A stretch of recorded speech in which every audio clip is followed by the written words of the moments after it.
प्रश्नावली 3.3 में first question की हम बात करते हैं। यहाँ पर ABCD समांतर चतुर्भुज दिया गया है। ABCD क्या है? समांतर चतुर्भुज है हमारे पास। तो समांतर चतुर्भुज की सारी प्रॉपर्टी हमारे सामने होनी चाहिए। फर्स्ट प्रॉपर्टी क्या थी? सम्मुख भुजाएं समांतर, सम्मुख भुजाएं समांतर और या फिर समान होती है, समांतर होने के साथ साथ समान होती है। दूसरी क्या है? विकर्ण समद्विभाजित करते हैं, विकर्ण समद्विभाजित। तीसरी सम्मुख कोण बराबर।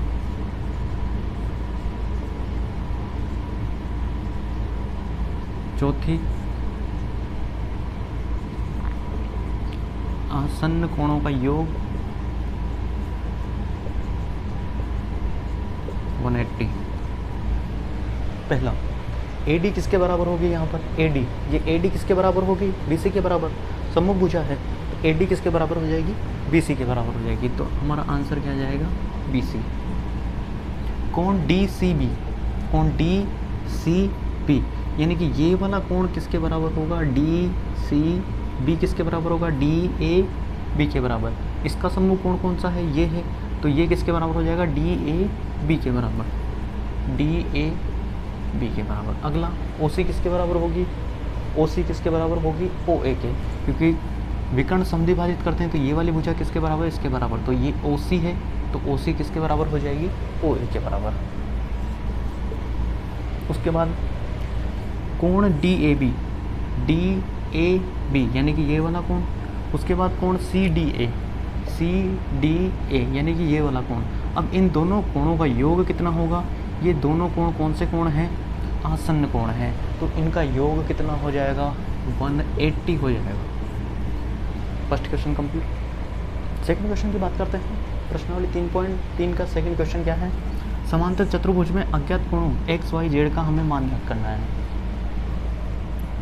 फर्स्ट क्वेश्चन लेते हैं पहले। अब इनका मान कैसे ज्ञात करेंगे? पहले समांतर चतुर्भुज की प्रॉपर्टी हमें याद होनी चाहिए। कोण याद करने हैं तो कोण की प्रॉपर्टी हमारे पास क्या क्या है कि सम्मुख कोण बराबर होते हैं, पहली प्रॉपर्टी ये है। और कोण से रिलेटेड दूसरी प्रॉपर्टी क्या है? आसन्न कोणों का योग कितना होता है? 180 होता है। तो सम्मुख कोण बराबर होते हैं, पहली प्रॉपर्टी यहाँ लगाएंगे तो y कितना हो जाएगा? 100। कोण y इक्वल टू 100 डिग्री सम्मुख कोण, कोष्टक में हम लिख देंगे सम्मुख कोण। ये किस प्रॉपर्टी से है? सम्मुख कोण से, क्योंकि सम्मुख कोण क्या होते हैं? बराबर होते हैं। z का मान कितना? यदि दूसरी प्रॉपर्टी क्या थी? दूसरी प्रॉपर्टी क्या है कि आसन्न कोणों का योग कितना होता है? 180 होता है। तो इन दोनों का योग कितना होगा? 180। तो कोण 100 प्लस कोण z बराबर 180 आसन्न कोण।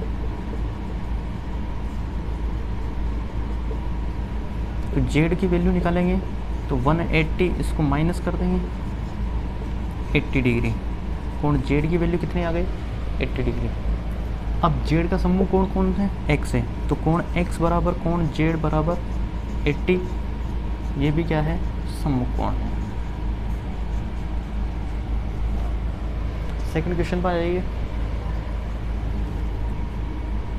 ये दोनों कोण आसन्न कोण है, क्योंकि ये एक ही भुजा पर बने हुए हैं।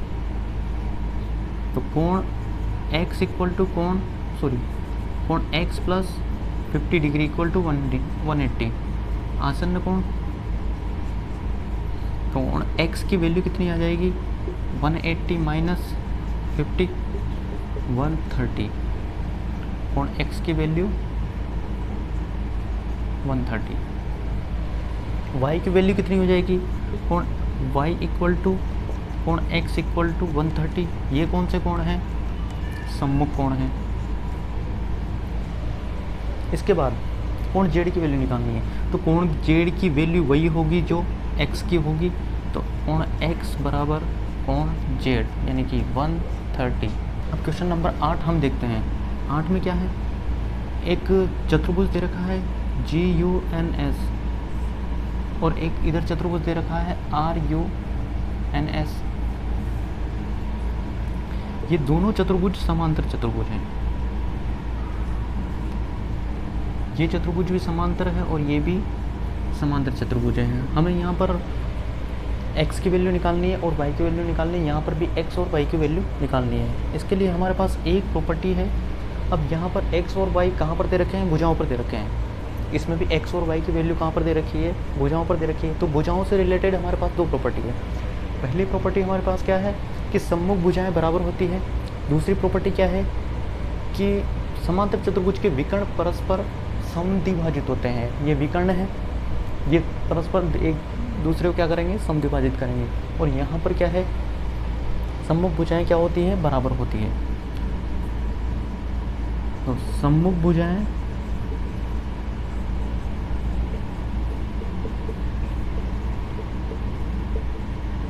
बराबर होंगी।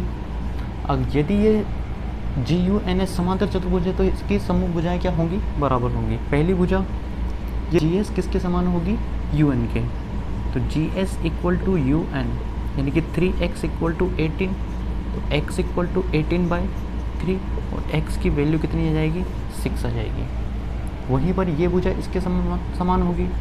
3y - 1 equal to 26, 3y equal to 26 + 1, y equal to 27/3 और y इक्वल टू 9। ये तो बात हो गई इस क्वेश्चन की। इस पर आ जाइए।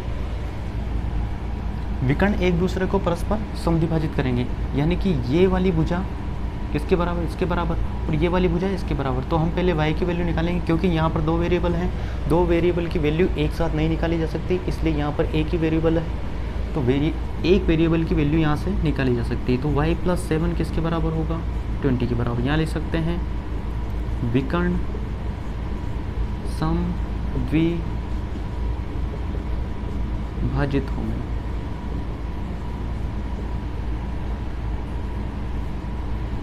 y की वैल्यू कितनी आ जाएगी, 13 आ जाएगी। ठीक, अब इसकी वैल्यू निकालते हैं। तो यहाँ से x + y किसके बराबर होगा, 16। y की वैल्यू यहाँ से यहाँ रखेंगे, x + 13 equal to 16, x equal to 16 - 13 और x इक्वल टू 3। तो x की वैल्यू कितनी आ जाएगी, यहाँ पर 3 आ जाएगी, y की वैल्यू 30। क्वेश्चन नंबर 9 की बात करते हैं। एक समांतर चतुर्भुज यहाँ पर RIS के दे रखा है, दूसरा समांतर चतुर्भुज CLUE दे रखा है। इसमें दो एंगल दे रखे हैं, एक 120 दूसरा है 70। x की वैल्यू हमें निकालनी है। तो x की वैल्यू निकालने से पहले हम इनके बारे में पता होना ज़रूरी है, क्योंकि यहाँ पर एक त्रिभुज बन रहा है। इसको हम यदि O मान लें तो ESO एक ट्रायंगल बन रहा है।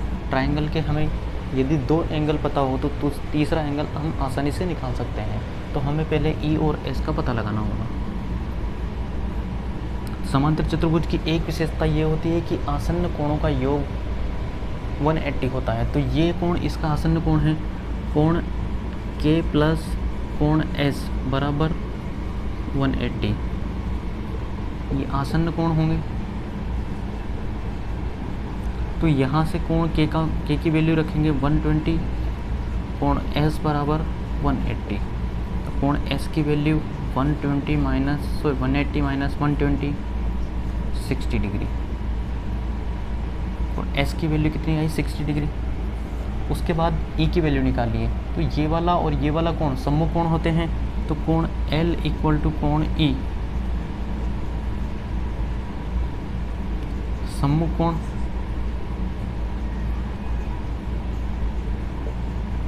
यानी कि कोण E की वैल्यू कितनी आ जाएगी, 70 डिग्री।